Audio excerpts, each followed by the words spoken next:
भर दुपारच्या कळकळत्या उन्हात एक सडपातळ कंबर वाकलेली एक महिला रवीनाताई गेटपाशी उभ्या होत्या. चेहऱ्यावर सुरकुत्यांचे जाळे, डोळे खोल गेलेले, पण त्या थकलेल्या नजऱ्यात अजूनही एक विझणारी आशा झळकत होती. 4 दिवस झाले होते त्या आपल्या मुलाला सतीशला इथे भेटायला येत होत्या. घरात असह्य वेदना उसळल्या होत्या.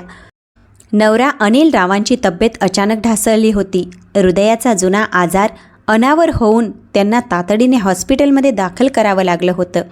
डॉक्टरांनी स्पष्ट बजावलं, उपचार तात्काळ हवे आहेत, पण घरात 1 रुपयाही उरला नाही.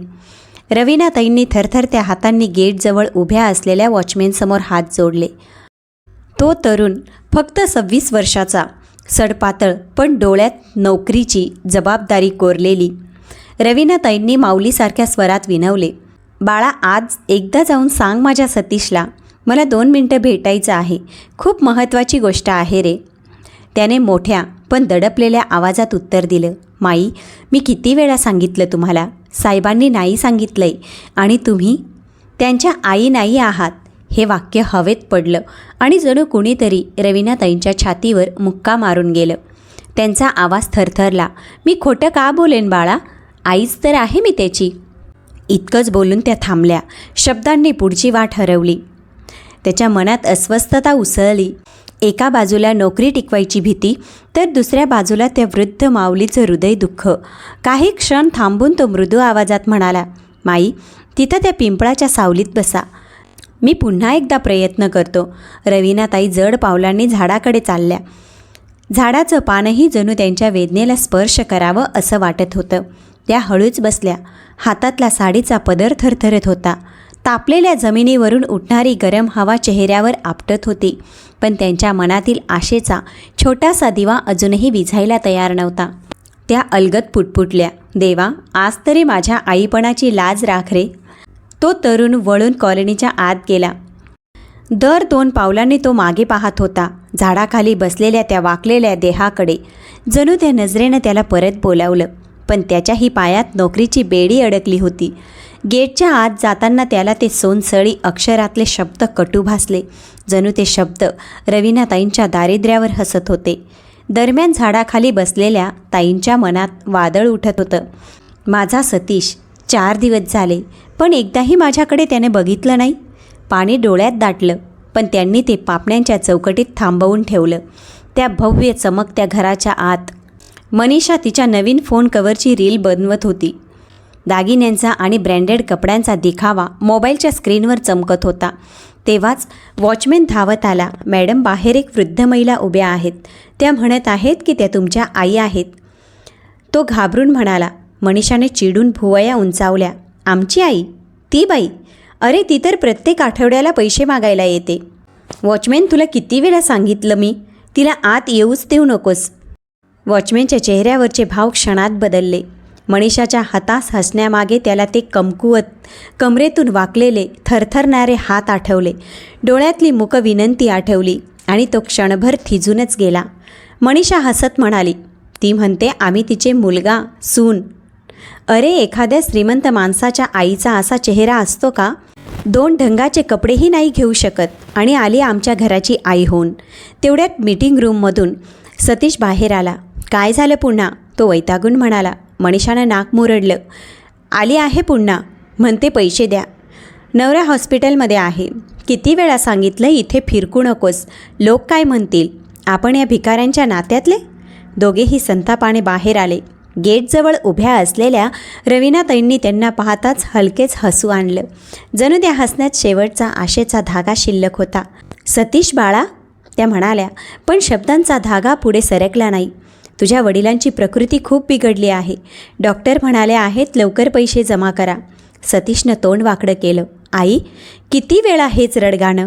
2 दिवसापूर्वीच पैसे दिले ना? रवीनाताईंनी शांत आवाजात सांगितलं. बाळा, ते पैसे 2 दिवसाच्या औषधातच संपले. सतीश व्यंगाने म्हणाला, म्हणजे आमच्या कमाईवर सगळं शहरच चालायचं आहे का तुम्हाला?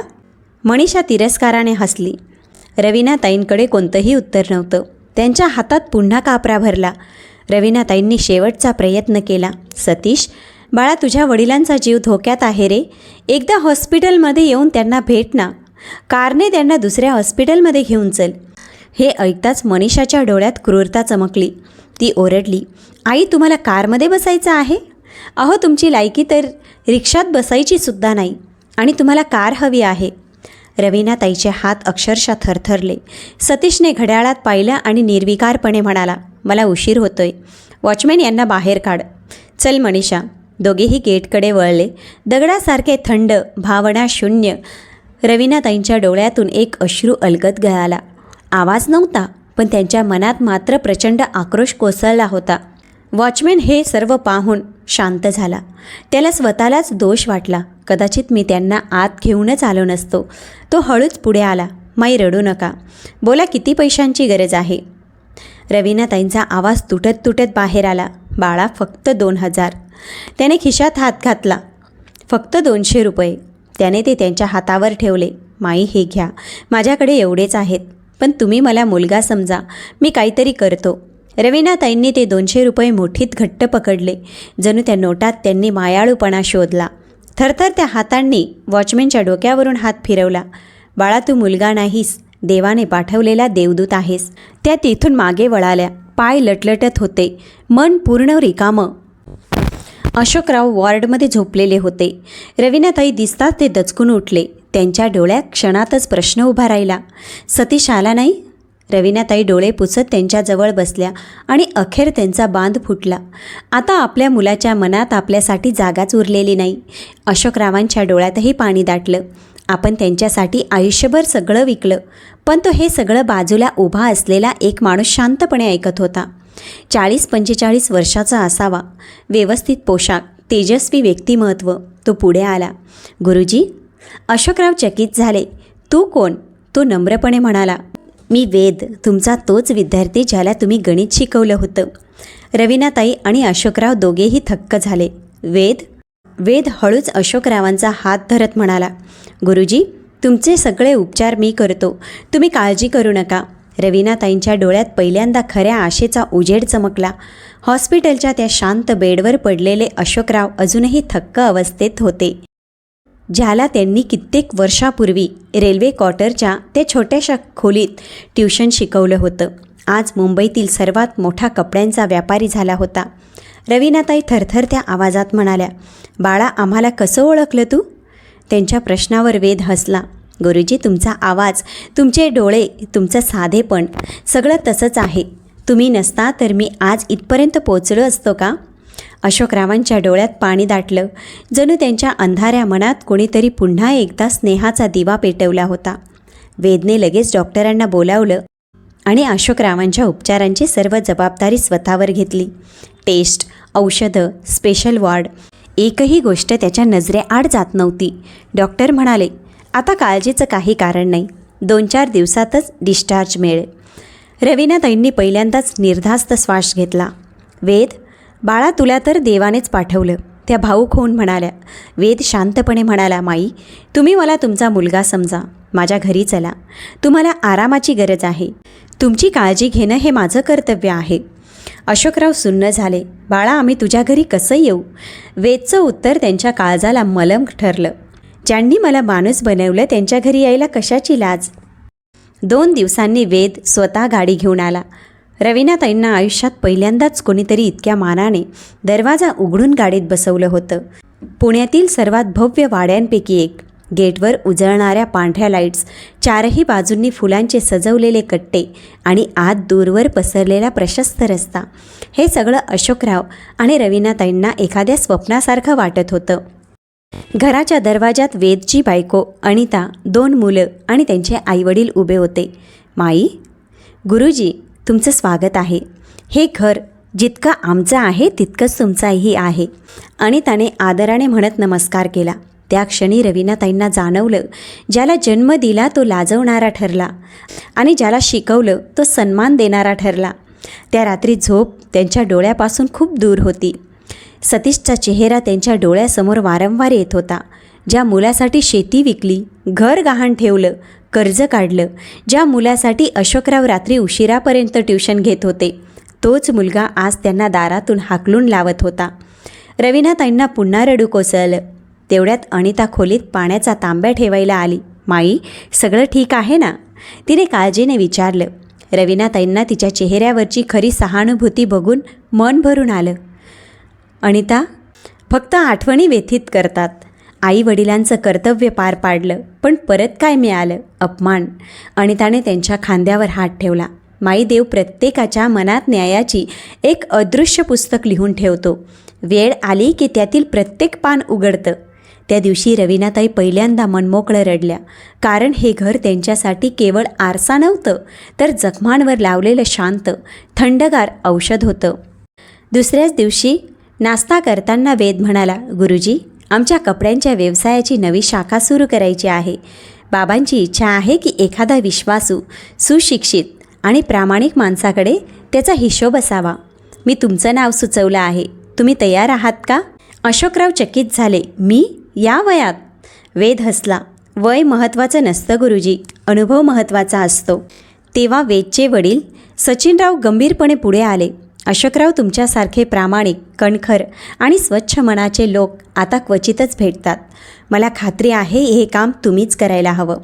तुम्हाला मान सन्मान मिळेल, प्रतिष्ठा वाढेल आणि सर्वात महत्त्वाचं म्हणजे तुमचा आत्मसन्मान पुन्हा उभा राहील. पगार उत्तम असेल आणि इथे राहत आहात म्हणून कधीही संकोच वाटणार नाही. अशोकराव काही क्षण शांत राहिले. विचारांच्या खोल गर्देत त्यांचा श्वासही मंदावल्यासारखा वाटत होता. डोळ्यात संभ्रमही आणि स्वाभिमानही होता. तेवढ्यात रवीनाताईंनी त्यांचा हात हलकेच धरला. हो, मलाही वाटतं तुम्ही हे काम स्वीकारावं. किती दिवस आपण दुसऱ्याच्या छताखाली राहणार? तुमचा मान वाढेल, नाव उजळेल आणि सर्वात महत्त्वाचं म्हणजे आपल्या मुलांसाठीही तुम्ही अभिमानाचं उदाहरण ठराल. त्या शब्दांनी अशोकरावांच्या मनातील शेवटचा धुसर पडदा सरकवला. त्यांच्या चेहऱ्यावर एक शांत पण तेजस्वी आत्मविश्वास उमलला. अशोकरावांनी मान हलवली आणि ठाम आवाजात म्हणाले, ठीक आहे बाळा, मी ही जबाबदारी घ्यायला तयार आहे. आणि वेदचा चेहरा आनंदाने उजळला. जणू त्याच्या गुरूंच्या आयुष्यातला नवा सूर्योदय तो स्वतः पाहत होता. 4 दिवसांनी अशोकराव सचिनरावांच्या सुवर्ण फॅब्रिकच्या मुख्य दुकानात बसले होते.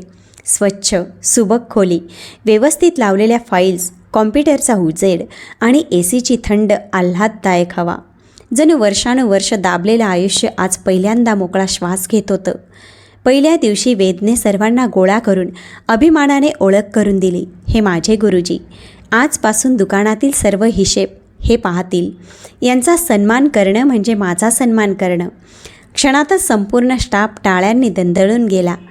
टाळ्यांचा आवाज भिंतीवरून परत येत अशोकरावांच्या मनात मंद नादासारखा घुमत राहिला. अशोकराव शांत उभे होते, पण त्या शांततेत आज वेगळाच अर्थ दडलेला होता. कधी काळी अपमानाने उडलेलं मन, बेरोजगारीमुळे हरवलेला आत्मविश्वास, ते सगळं हळूहळू भरून येत होतं. आज त्यांच्या डोळ्यातली चमक सांगत होती, मी परत आलो आहे. यावेळी डोकं खाली नाही तर उंच ठेवून. आता ते सन्मानित झाले होते. ज्यांचा आदर स्वतःच्या मुलाने कधी केला नव्हता, तोच आदर वेदच्या घराने त्यांना मनापासून दिला. या घरात त्यांना कोणीच परके म्हणाले नाही. उलट पहिल्याच दिवसापासून आपले मानून उचलून धरले. अनिता रोज संध्याकाळी गरम चहा घेऊन त्यांच्या खोलीत यायची. गुरुजी थकलात ना, ती विचारायची.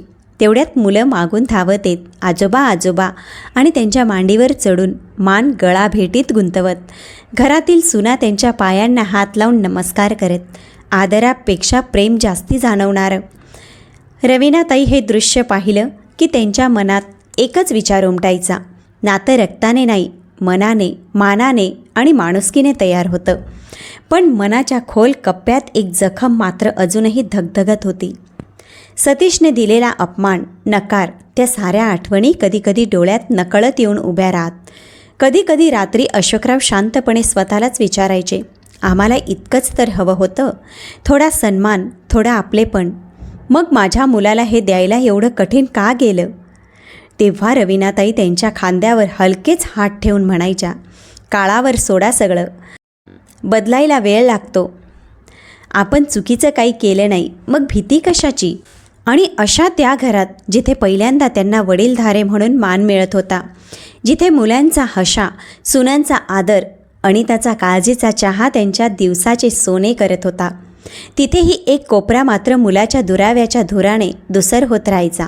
त्यांनी आयुष्यभर घर उभं केलं, पण स्वतःच्या मुलाच्या मनातलं घर रिकामंच राहिलं. तरीही ते रोज उठून उभे राहत, हसत आणि या नव्या नात्यांनी भरलेल्या घरात जगायला शिकत. कारण कधीकधी आयुष्य दुसऱ्यांच्या घरातही ते आपलंपण देऊन जातं, जे स्वतःचं घर देऊ शकलं नाही. अशोकरावांनी पूर्ण महिनाभर जीव ओतून काम केलं. एकही दिवस सुट्टी नाही, थकवा नाही किंवा कुरकुर नाही. फक्त एका शांत समाधानाच्या शोधात ते रोज 9 वाजता सुवर्ण फॅब्रिकमध्ये पोचायचे. आणि मग महिन्याच्या शेवटी जेव्हा वेदने त्यांच्या हातात पहिला पगार ठेवला, अशोकरावांचा आवाज क्षणभर अडखळला. त्या वयस्क किंचित थरथरत्या बोटांनी त्यांनी नोटांना हात लावला. जणू त्या नोटा नव्हत्या, तर संपूर्ण आयुष्यभराच्या संघर्षाची पावती होती. रवीना, बघितलंस? अशोकराव हलकंसं हसत म्हणाले. एवढ्या वर्षानंतर स्वतःच्या कष्टाने मिळवलेला पैसा हातात घेतलाय. आता आपण कुणावरही अवलंबून नाही, कुणाच्या दयेवर नाही. त्यांच्या आवाजातलं समाधान इतकं निर्मळ होतं की रवीनाताईंचे डोळे नकळत पाणावले. त्या देवासमोर हात जोडून कुजबुजल्या. देवा, ही कृपा माझ्या आयुष्यात पाहायला मिळेल असं कधी वाटलंच नव्हतं रे. पण त्यांना कल्पनाही नव्हती, ज्या क्षणाला त्या आशीर्वाद समजत होत्या तोच क्षण त्यांच्या आयुष्यात नवं वळण घेऊन येणारा होता. त्यांच्या मनातली एक जुनी खोल दडलेली इच्छा आज अचानक जागी होणार होती आणि त्यांच्या संसाराच्या पानावर एक नव्यानं उजळलेला अध्याय लिहिला जाणार होता. दर सकाळी तयार होताना अशोकरावांच्या चेहऱ्यावर एक वेगळीच तजेलपण दिसू लागलं होतं. कापडी पिशवीत टिफिन ठेवणे, हातावर घट्ट बांधलेला कपड्यांचा पट्टा, डोळ्यांवरील तीच जुनी फ्रेम, पण चेहऱ्यावर नव्यानं उगवलेले समाधानाचं स्मित. जणू ते पुन्हा एकदा तरुण झाले होते. सुवर्ण फॅब्रिकमध्ये पोचताच कामगार आदराने म्हणायचे, गुरुजी आले. या एका वाक्यात त्यांच्या नावाचा सन्मान झिरपत होता. अशोकराव शांतपणे सेल्फच्या रांगेत जाऊन उभे राहत. कपड्यांचा मऊ स्पर्श, कामातील शिस्त, ग्राहकांचे प्रश्न, हे आता त्यांच्यासाठी फक्त नोकरी नव्हतं, तर आयुष्याचा दुसरा अधिक तेजस्वी जन्म होता. हा सन्मान ते रोज मनाच्या तळाशी जपून ठेवत, कारण हीच ती इज्जत होती ज्यासाठी त्यांनी आयुष्यभर घाम गाळला होता. अपमान सहन केला आणि काळाशी झुंज दिली. त्या महिन्याच्या शेवटी जेव्हा वेदने त्यांच्या हातात दुसऱ्या पगाराचा लिफाफा ठेवला, तेव्हा अशोकरावांचे ओठ एका निरागस पण रूढ वेदना असलेल्या हास्यात उमटलं. घरी परतल्यावर त्यांनी तो लिफाफा रवीनाताईंच्या हातात दिला आणि हळू आवाजात म्हणाले, आपल्या कष्टाची कमाई आहे. कितीतरी वर्षांनी मिळालेला हा मान. रवीनाताईंनी तो लिफाफा दोन्ही हातांनी जणू हृदयाजवळ घट्ट दाबून धरला. त्या क्षणी त्यांच्या डोळ्यातलं पाणी शब्दांपेक्षा जास्त बोलून गेलं. त्या पुटपुटल्या, देवाने आपली इज्जत ठेवली. अशोकरावांच्या चेहऱ्यावर हलकंसं हास्य उमटलं, पण त्या हास्यामागे तुटलेल्या स्वप्नांची राख आणि पुन्हा पेटलेली जिद्द होती. ते मृदू पण ठाम आवाजात म्हणाले, आता मी स्वतः कमवतो. रवीना, आता तुझी प्रत्येक इच्छा माझं कर्तव्य आहे. सांग, तुला काय हवं आहे? रवीनाताई काही क्षण शांत राहिल्या. त्यांचा चेहरा बदलला. जणू जुनी न बोललेली वेदना पुन्हा वर आली. त्या सावकाश म्हणाल्या, ऐकलत का? मला एक कार हवी आहे. अशोकरावांना धक्का बसल्यासारखं झालं. त्यांना साडी, बांगड्या, देवदर्शन असं काहीतरी अपेक्षित होतं, पण कार? रवीनाताई थरथरत्या आवाजात पुढे म्हणाल्या, आपल्या सुनेनं म्हटलं होतं ना, तुमची लायकी रिक्षात बसायची नाही आणि तुम्हाला कारमध्ये बसायचं आहे. ते शब्द अजूनही मनात जखमेप्रमाणे ठणके मारत होते. मला कार जगाला दाखवण्यासाठी नको, मला स्वतःलाच दाखवायचं आहे. आपली ही लायकी आहे, आपण कधीच कमी नव्हतो. अशोकरावांनी त्यांचा हात घट्ट धरला. त्यांच्या आवाजातील कंपही जिद्दीपुढे नगण्य ठरला. रवीना, तुझ्या डोळ्यात चमकणारं हे स्वप्न मी नक्की पूर्ण करीन. पुढच्या महिन्यात आपण आपली स्वतःची कार घेणार. तुझ्या जखमेचं स्वप्नात रूपांतर होऊ दे. कदाचित तेच तिचं औषध असेल. रवीनाताईचे डोळे पुन्हा चमकले. वर्षानुवर्ष दडून ठेवलेले ते स्वप्न आज पहिल्यांदाच निर्धास्तपणे श्वास घेत होतं. पुढच्या काही महिन्यात अशोकरावांच्या प्रामाणिकपणाने सुवर्ण फॅब्रिकमधील सर्वांची मनं जिंकली.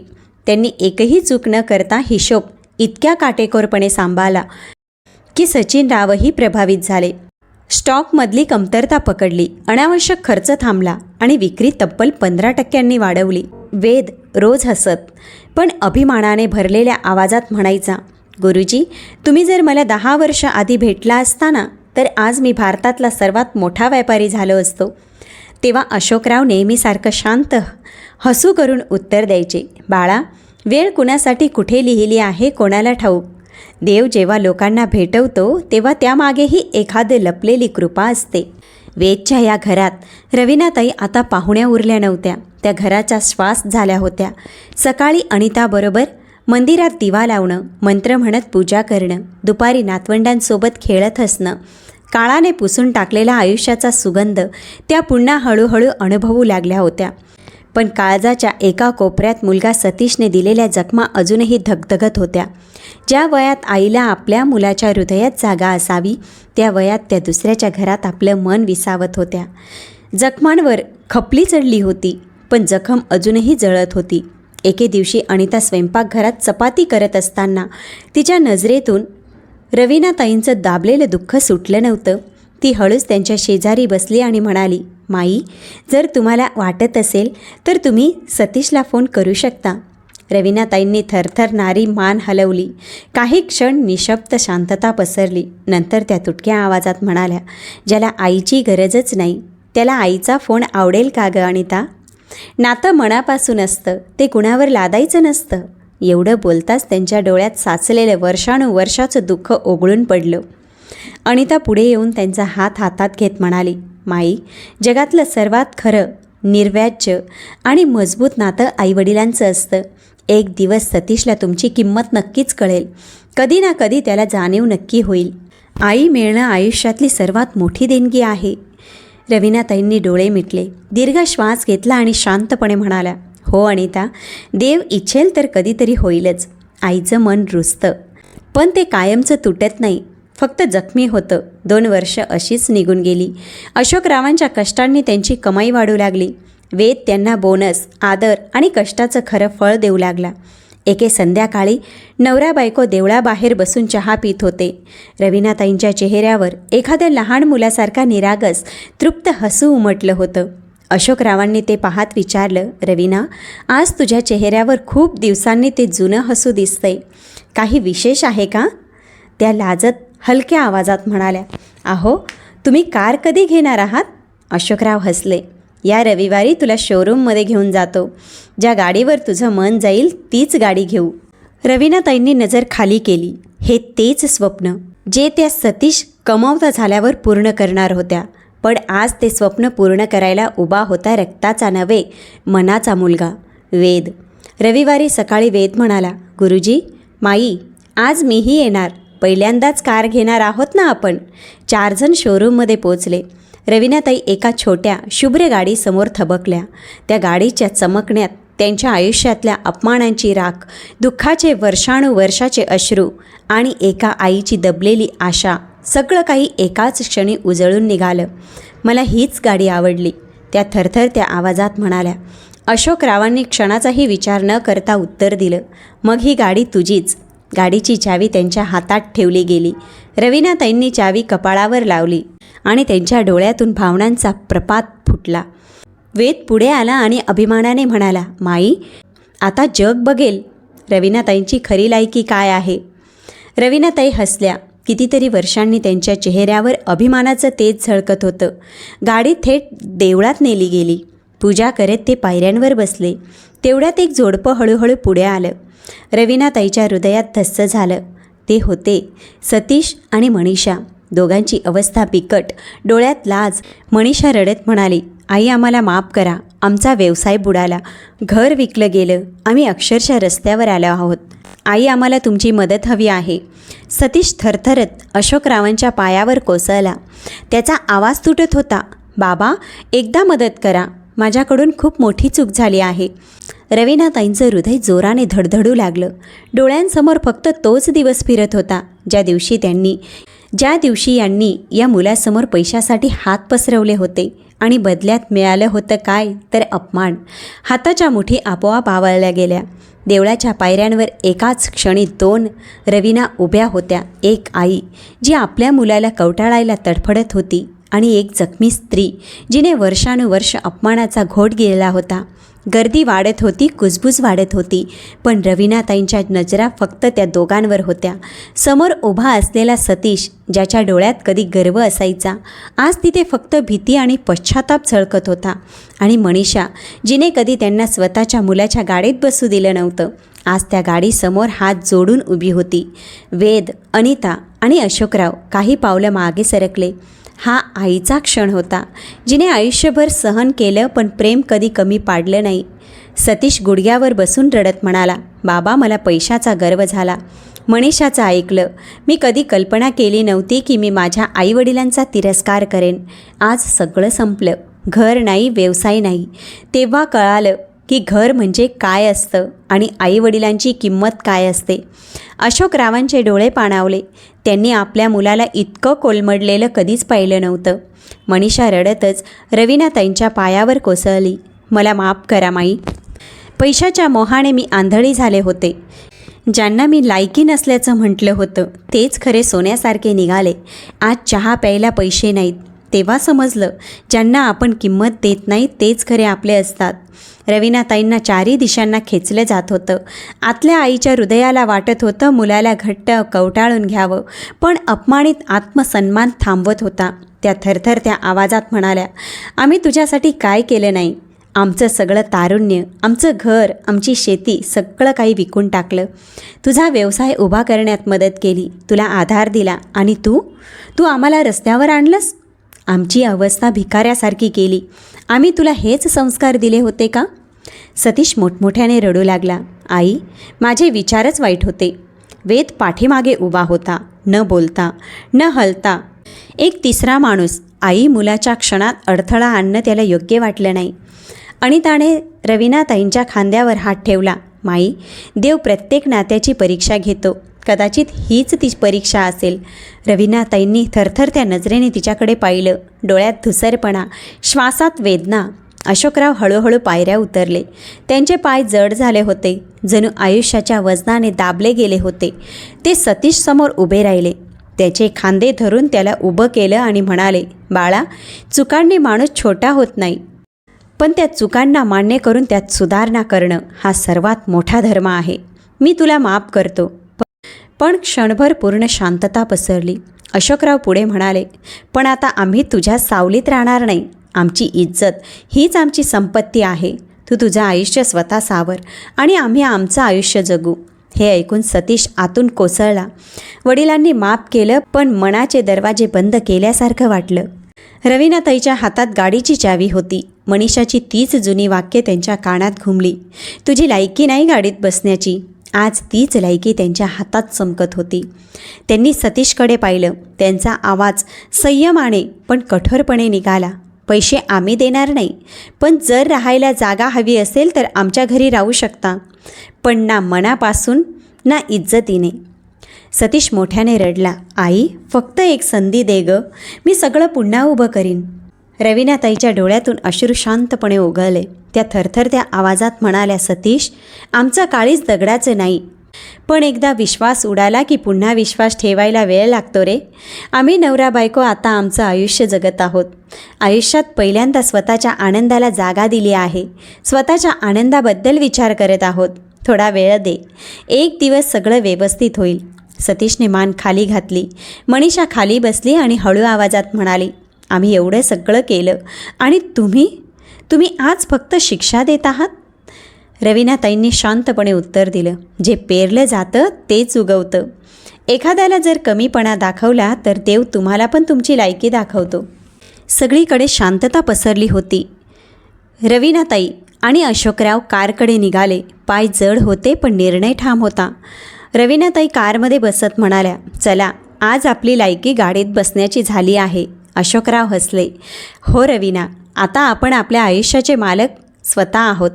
दोघेही गाडीत बसले. वेदने गाडी स्टार्ट केली. गाडी हळूहळू देवळाच्या पायऱ्यांपासून दूर जाऊ लागली. पाठीमागे सतीश आणि मनीषा हात जोडून उभे होते. त्यांचं रडणं दूरपर्यंत ऐकू येत होतं. पण आज रवीनाताईंनी आपल्या ममतेपेक्षा जास्त आत्मसन्मानाला जागा दिली होती. गाडी पुढे निघाली आणि पाठीमागे देवळाच्या पायऱ्यांवर रडणाऱ्या चेहऱ्याचा धुसरसा छाया पुसट चित्रासारखं दूर होत चालले होते. याच दरम्यान रवीनाताई आणि अशोकराव वेदच्या घराजवळ शिवशक्ती कॉलनीत एक छोटं 700 स्क्वेअर फूटचं घर खरेदी करून त्यात नवी गाडी आणली होती. घर छोटं होतं पण शांत, स्वच्छ आणि आपलेपणानं भरलेलं. अंगणात तुळशी वृंदावन, स्वयंपाकघर, एक खोली आणि एक छोटासा हॉल, ज्याला रवीनाताईंनी खूप प्रेमाने सजवलं होतं. आता हे आपलंच आहे, आपलं स्वतःचं घर.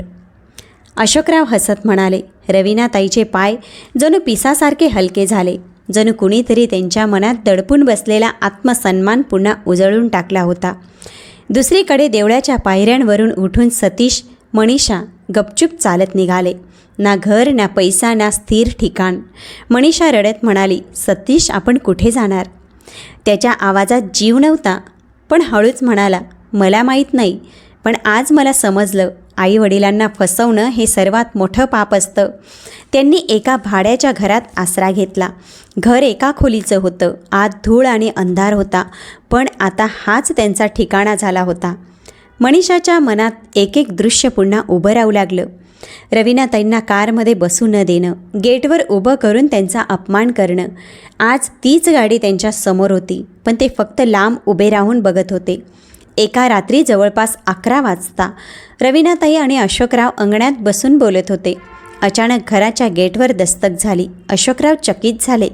एवढ्या रात्री कोण आलं असावं? गेट उघडलं तर समोर सतीशचा वॉचमॅन उभा होता. चेहऱ्यावर काळजी. माई लवकर चला, सतीश साहेब आणि मनीषा मॅडमचा त्यांचा अपघात झाला आहे. वॉचमॅनचा कंठ दाटून आला. रवीनाताईंचं हृदय थांबल्यासारखं झालं. घाबरून विचारत होत्या, काय? ते दोघं कसे आहेत? माई दोघांना मेडिकल कॉलेजमध्ये ॲडमिट केलं आहे. दोघांची अवस्था खूप नाजूक आहे. रवीनाताई चप्पल न घालता बाहेर धावत निघाल्या. अशोकराव पटकन गाडी घेऊन आले. दोघेही गाडीत बसले. मेडिकल कॉलेजच्या इमर्जन्सी वॉर्डच्या बाहेर गर्दी आणि गोंगाट होता. रवीनाताई धावत गेल्या. दोघांचे कपडे रक्ताने माखलेले, ऑक्सिजन मास्क. डॉक्टरांचा मोठा आवाज. मनीषा वेदनेनं म्हणाली, आई मला माफ करा, मी खूप वाईट केलं. रवीनाताईंनी तिचा हात धरला आणि हळूच सांगितलं, बाळा शांत राहा, काहीही बोलू नकोस. त्यांनी मनीषाच्या अंगावर ब्लँकेट पांघरून घातलं. पांघरून घे, तुला खूप थंडी वाजत आहे. ही तीच मनीषा होती जी म्हणाली होती तुझी लायकी कारमध्ये बसायची नाही. आज त्याच रवीनाताईच्या मांडीवर असहाय्य मुलीसारखी पडली होती. सतीशने डोळे उघडण्याचा प्रयत्न केला. आई, बाबा, आज आम्हाला समजलं, तुमच्याशिवाय आम्ही काहीच नाही. आमच्याकडून खूप मोठी चूक झाली. रवीनाताई मोठ्याने रडू लागल्या. त्यांच्या ममतेचा बांध अखंड फुटला होता. डॉक्टर म्हणाले दोघांचा धोका टळलेला आहे, पण काही दिवस त्यांना हॉस्पिटलमध्ये ठेवावं लागेल. रवीनाताईंनी देवाचं नाव घेतलं आणि अशोकरावांचा हात धरत म्हणाल्या, आपण या दोघांना घरी घेऊन जाऊया. आपलीच तर मुलं आहेत. चूक झाली म्हणून काय झालं? आपण आईवडील नाही का? अशोकराव शांत आवाजात म्हणाले. हो रवीना, रक्ताची आहेत. त्यांना आपल्यापासून दूर कसं ठेवता येईल?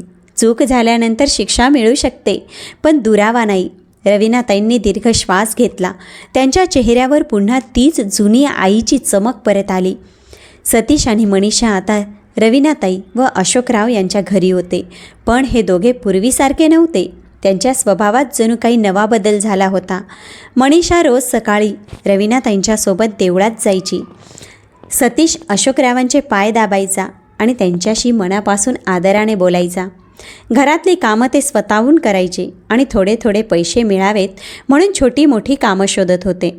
त्यांच्या चेहऱ्यावरचा अहंकार गळून पडला. उरलं होतं फक्त पश्चाताप आणि नव्याने जगण्याची इच्छा. रवीनाताई दररोज देवासमोर हात जोडून शांतपणे म्हणत, देवा, माझ्या मुलाला योग्य मार्ग दाखव. त्याच्या पावलांना तुझं साह्य दे. भटकू देऊ नकोस. असं जाणवत होतं की देव खरंच ऐकतोय. एका संध्याकाळी वेद घरात आला. हलक्या स्मिताने म्हणाला, गुरुजी, माझ्या दुकानात एक जागा रिकामी आहे. सतीश काम करायला तयार असेल तर त्याच्यापेक्षा चांगला मुलगा मला कुठे मिळणार? आपण त्याला शिकवलंय, त्याच्यात क्षमता आहे. अशोकरावांचे डोळे पाणावले. वेद, तू आमच्यावर आयुष्यभराचे उपकार केलेस रे. ते भाऊक होत म्हणाले. सतीश वेदांतच्या पायावर झेपावला. दादा, मला माफ करा. त्या दिवशी मी तुम्हाला ओळखलंच नाही. मी चुकलो होतो. वेदने त्याला उभं केलं आणि शांत ठाम आवाजात म्हणाला, चूक पुन्हा करू नकोस. आईवडिलांनी दिलेला मान सन्मान गमवायचा नसतो. इज्जत ही स्वतःच्या कष्टाने मिळवायची असते. काळ पुढे सरकला. सतीशनं नव्यानं कष्ट सुरू केले. घरात शांतता होती आणि सुनेच्या वागण्यातही एक नवीन मृदुता आली. आईवडिलांनी दोघांचंही आयुष्य प्रेमाने शिस्तीने परत मार्गी लावलं. एके दिवशी रवीनाताई मंदिराच्या पायऱ्यांवर बसल्या, हात जोडलेले, डोळ्यात शांतता. हळू आवाजात त्या म्हणाल्या, देवा, माणसाला कधी पडू देतो, कधी तुटू देतो, पण मन शुद्ध असेल ना तर पुन्हा उभंही करतो. आपला मुलगा परत आला, आपली इज्जत परत आली, यापेक्षा मोठी देणगी काय असते. अशोकराव त्यांच्या शेजारी बसले होते. हलक्या हसण्यातून त्यांनी तिचा हात धरला. मला तर फक्त तुझ्यासोबत एक लांब आयुष्य हवा आहे रवीना, ज्यात नाती परत परत जुळत राहतील आणि इज्जत कधीच हरवणार नाही. थोड्याच अंतरावर उभा असलेला वेद हे सगळं पाहत होता. त्याच्या चेहऱ्यावर समाधान होतं, कारण त्याला ठाऊक होतं एक तुटलेलं कुटुंब परत एकत्र आलंय आणि त्यापेक्षा मोठा विजय कोणता असू शकतो. प्रेक्षक मित्रांनो, आजची कथा तुम्हाला कशी वाटली कॉमेंटमध्ये नक्की सांगा. आवडली असेल तर व्हिडिओला लाईक, चॅनलला सबस्क्राईब करा आणि हाईप करायला सुद्धा विसरू नका. चला तर भेटूया पुढच्या कथेसोबत.